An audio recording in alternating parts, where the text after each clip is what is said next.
friends, welcome to Tamil Village Cooking. இன்னைக்கு நம்ம சேனல்ல ஒரு சூப்பரான ஸ்நாக்ஸ் ரெசிபி தாங்க பார்க்க போறோம். 1 கப் ரவை இருந்தாலே போதும் இந்த சூப்பரான ஸ்நாக்ஸ் வந்து நம்ம செஞ்சிரலாம்.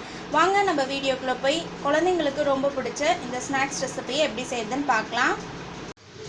ஸ்நாக்ஸ் ரெசிபி செய்யிறதுக்கு தேவையான பொருட்கள் இன்னைக்கு நான் வந்து 150 கிராம் வெள்ளை ரவை எடுத்துர்க்கேன்.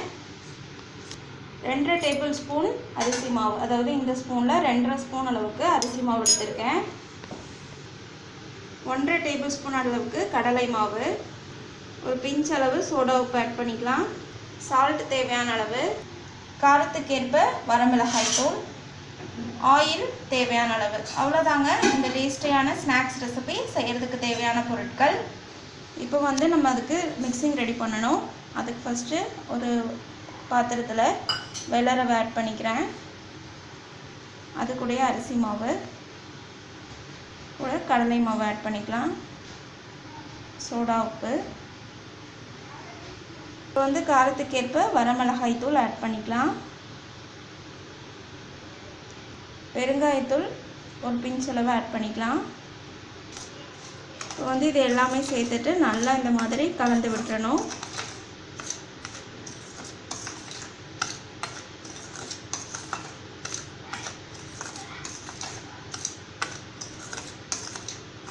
இப்போ வந்து தேவையான அளவு உப்பு வந்து தண்ணியில் வந்து ஆட் பண்ணி கரைச்சி இதில் ஆட் பண்ணிக்கிறேன்.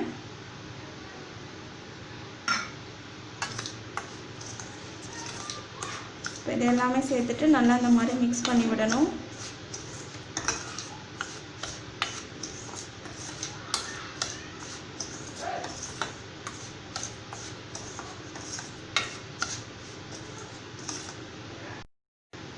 இப்போ வந்து இதில் கொஞ்சம் கொஞ்சமாக தண்ணி ஆட் பண்ணிவிட்டு நல்லா இந்த மாதிரி கையில் பிசைஞ்சு விட்டுறலாம்.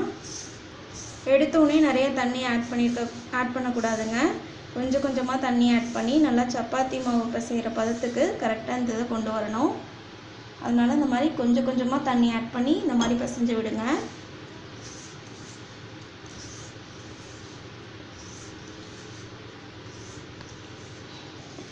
பாருங்கள், இப்போ வந்து தேவையான அளவு தண்ணி கொஞ்சம் கொஞ்சமாக ஆட் பண்ணி பிசைஞ்சு இந்த மாதிரி கொண்டு வந்தாச்சு. இந்த ஸ்டேஜில் வச்சுக்கோங்க.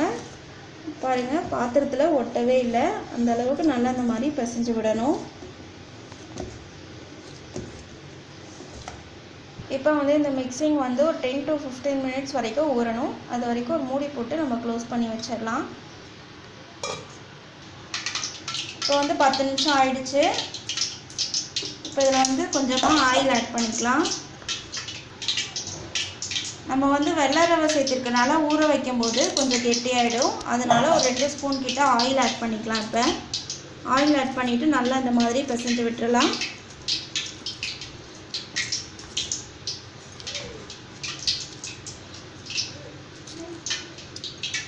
இப்போ வந்து நான் பிசைஞ்சு வச்சுருந்தது வந்து பார்த்திங்கன்னா 2ஆக பிரித்து இந்த மாதிரி உருண்டையாக உருட்டிக்கிறேன்.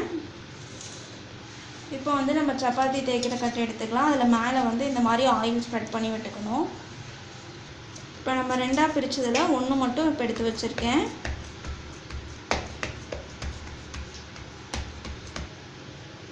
அதை வந்து நல்லா இந்த மாதிரி தேய்ச்சிக்கணும். சப்பாத்தி தேய்க்கிற மாதிரியே நல்லா தேய்ச்சி விடணும்.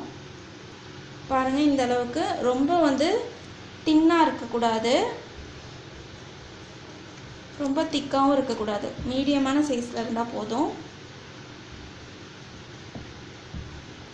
பாருங்கள், இந்த அளவுக்கு இந்த மாதிரி தேய்ச்சாச்சு. இப்போ நம்ம என்ன பண்ணிக்கலாம்னா, அந்த சுற்றி இருக்கு இல்லையா, அதை மட்டும் இப்படி கட் பண்ணி நம்ம பிரித்து தனியாக எடுத்துக்கலாம்.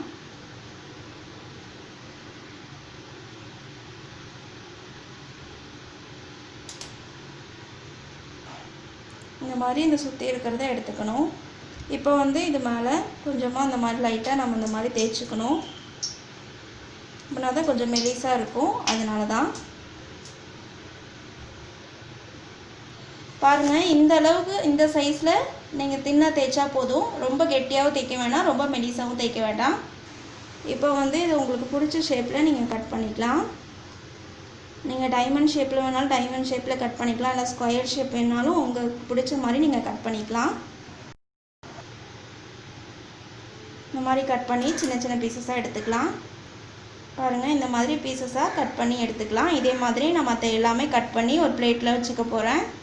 இப்போ வந்து இந்த ஸ்நாக்ஸ் பொரிச்சு எடுக்கிறதுக்கு ஆயில் ஆட் பண்ணி நல்லா சூடாயிடுச்சு. இப்போ இதில் நம்ம கட் பண்ணி வச்சுருக்கக்கூடிய பீசஸை இந்த மாதிரி எண்ணெயில் போட்டுக்கலாம்.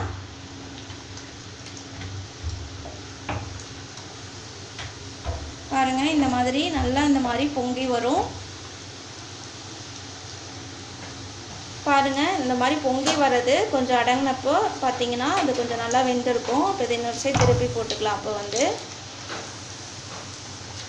நல்லா ப்ரௌன் கலரில் வரட்டுங்க. அப்படின்னா தான் நல்லா கொஞ்சம் மொறு மொறுன்னு டேஸ்ட்டு சூப்பராக இருக்கும். பாருங்கள், நல்லா மொறு மொறு ஸ்நாக்ஸ் சூப்பராக ரெடி ஆகிடுச்சு. இப்போ நம்ம வந்து வேறு ஒரு பிளேட்டில் மாற்றி வச்சுக்கலாம். எண்ணெயை நல்லா வடிகட்டிட்டு இன்னொரு பிளேட்டில் மாற்றி வச்சுக்கலாம். இந்த ஸ்நாக்ஸ் வந்து குழந்தைங்களுக்குலாம் ரொம்பவே பிடிக்கும். நீங்கள் இந்த மாதிரி செஞ்சு கொடுக்கறது நம்ம கடையில் வாங்குறத விட நம்ம வீட்டிலே இந்த மாதிரி ஈஸியான முறையிலே ஸ்நாக்ஸ் செஞ்சு கொடுக்கலாம். ரொம்ப விரும்பி சாப்பிடுவாங்க. இப்போ அதே மாதிரி நான் கட் பண்ணி வச்சுருக்கக்கூடிய மீத பீசஸும் பொரித்து எடுத்துக்க போகிறேன்.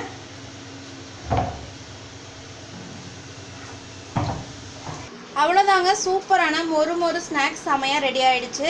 பாருங்கள், உங்களுக்கு பிடிச்ச சைஸில் நீங்கள் கட் பண்ணிக்கலாம். நான் பெருசாகவும் கட் பண்ணி போட்டிருக்கேன், அதே மாதிரி சின்ன சைஸ்லையும் கட் பண்ணி போட்டிருக்கேன். உங்களுக்கு எப்படி விருப்பமோ நீங்கள் அந்த மாதிரி செஞ்சு கொடுக்கலாம். டேஸ்ட்டு ரொம்பவே நல்லாயிருக்குங்க.